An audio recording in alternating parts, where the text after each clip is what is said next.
আসসালামু আলাইকুম। চলে আসলাম সন্ধ্যার নাস্তা রেডি করার জন্য। এখানে কিছু বাজার নিয়ে এসেছে।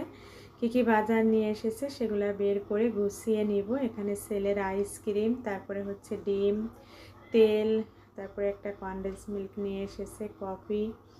আর ছেলে হচ্ছে বার্গার খেতে চেয়েছে, তাই কিছু বনরুটিও নিয়ে এসেছে। যেহেতু সব সময় এখানে অ্যাভেলেবেল বার্গার পাওয়া যায় না, তাই হচ্ছে কিছু বনরুটি নিয়ে এসেছে। আর এই বনরুটি দিয়েই আমি সন্ধ্যার নাস্তাটা রেডি করব সবার জন্য হচ্ছে বার্গার রেডি করে নিব। এখানে আমি বনরুটিগুলোকে তাওয়ায় একটু সেকে নিয়েছি।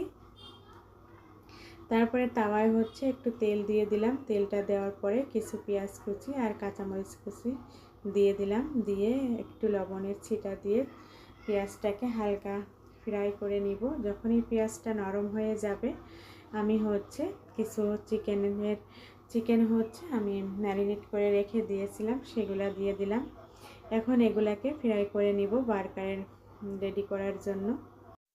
বার্গারের পোরটা হচ্ছে অনেক রকমভাবেই করে নেওয়া যায়। আজ আমি এভাবে করে নিতেছি।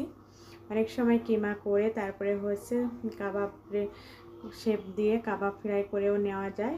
আর মাঝে মধ্যে আমি হচ্ছে ডিম দিয়েও করে থাকি।